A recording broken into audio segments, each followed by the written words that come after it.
Hey, what's going on, Guardians? My name is the Blackling, and you Guardians have been asking me non-stop over live streams and on Twitter and in comments and whatnot about what my opinions on the Activision earnings report about Destiny 2 underperforming are. You've been asking me how I feel about that, what I think is going to happen, specifically what I think Activision means when they say that they're going to try to bump up some of the post-launch earnings, basically microtransaction earnings as we're understanding it when it comes to Destiny 2. So I figured I'd take a little bit of time and make a video talking exactly about what's going on with Destiny, the state that it's in right now, and all that other good stuff. So let's go ahead and dive on in.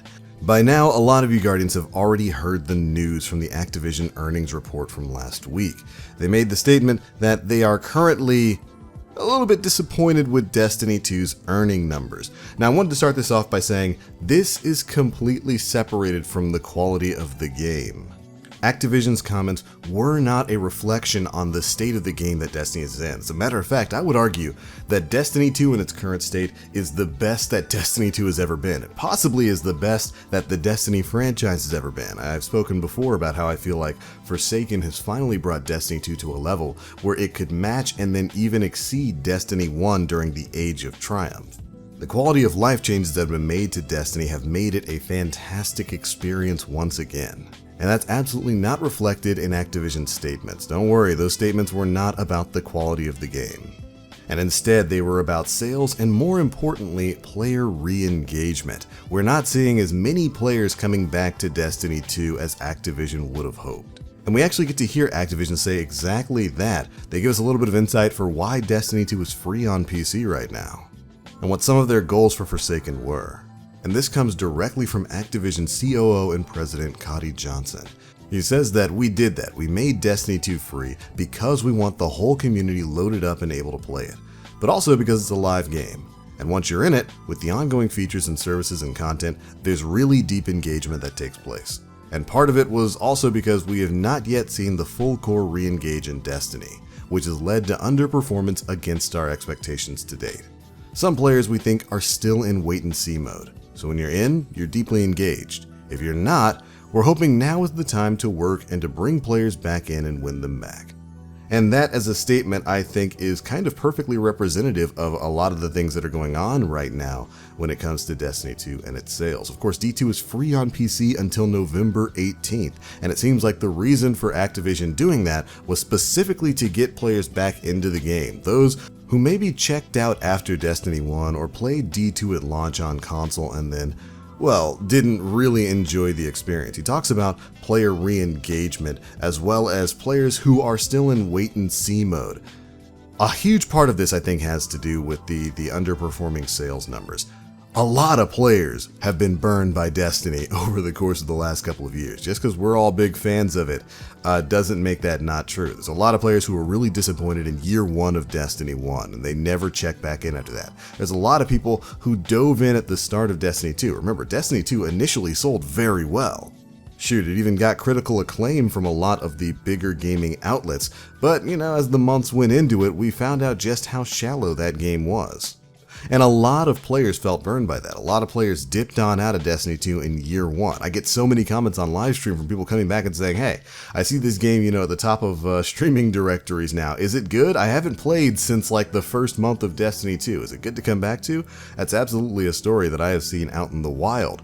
A lot of players were burned by Curse of Osiris when that DLC dropped, and they experienced it and saw that there really wasn't too much to it. The point here being, there's a lot of players who have stopped playing Destiny 2 and haven't come back for Forsaken. That's directly what's being referenced here by Activision's president. A lot of those players have not re-engaged for Forsaken, and making the game free on PC is an attempt to not only kind of goad in new players who will jump in, enjoy the game hopefully, and then be motivated to drop that $40 purchase for Forsaken rather than, a $60 purchase for Destiny itself. And I think that's perfectly understandable. After the first year of D2, I can absolutely understand most players basically sticking it out in wait-and-see mode when the big new fancy expansion comes back. D2 Vanilla did not leave a positive taste in a lot of players' mouths, so it's not really surprising that many of them haven't come back for Forsaken, and thus the sales, even though they were really good. Remember, digital sales for Destiny revenue from Destiny 2 topped out console sales charts for the month of September, beating out games like Fortnite and Spider-Man. So by no means has Destiny 2 sold poorly, and even Forsaken hasn't sold that bad. It just hasn't matched the expectations that Activision had set for it, which is definitely something that I believe Bungie and Activision are working on right now. Forsaken has been really good, and Bungie, with the work that they've done to revamp the game of Destiny 2, have finally brought it to a place where it's more than acceptable to gamers out there. The game is actually pretty good. It's a game that I get up every day wanting to play.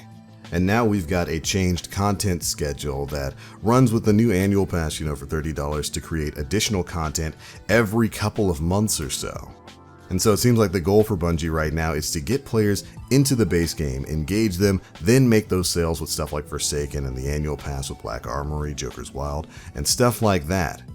It seems like they're kind of trying to go for a continual content feed that isn't unlike what you'd experience in most MMOs. Which, as long as they can maintain the level of quality that's been introduced with Forsaken, seems like a pretty good way to move forward. But there's also other concerns about things that Activision said, like looking to, kind of try to recoup some of that ground to match their expectations by bumping up other forms of monetization. To a lot of players, that generally means microtransactions.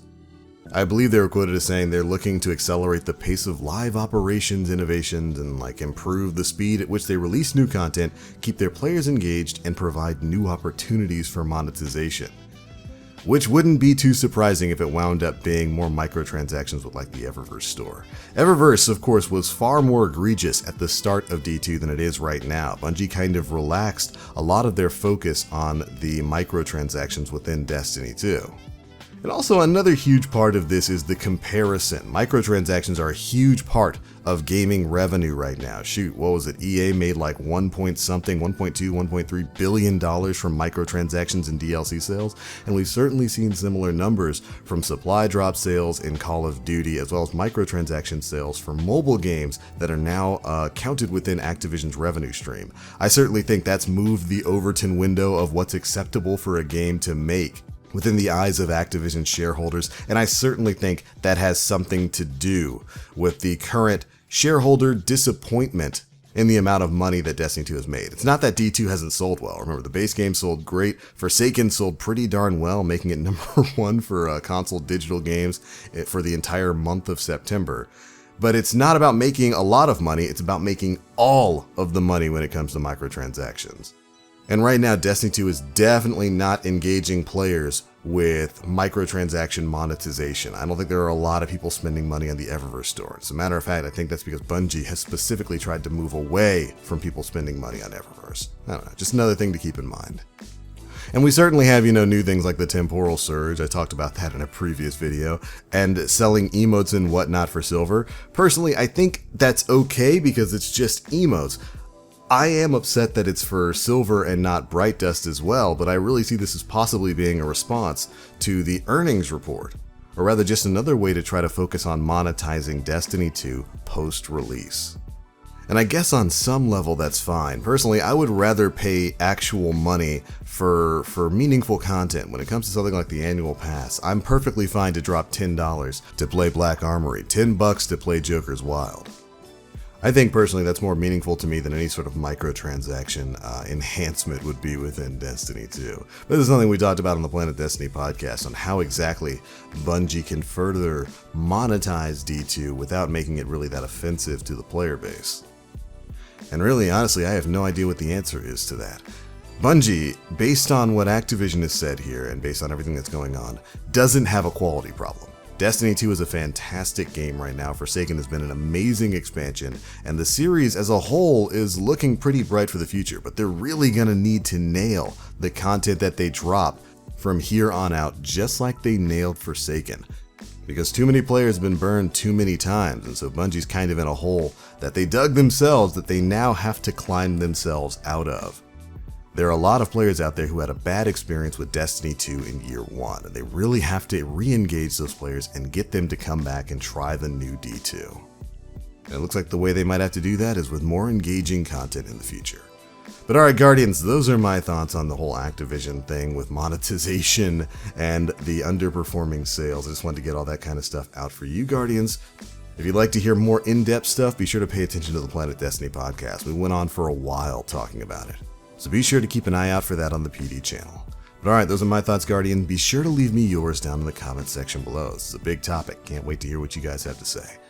Thanks so much for watching. As always, I am the Black Link. You Guardians, stay frosty.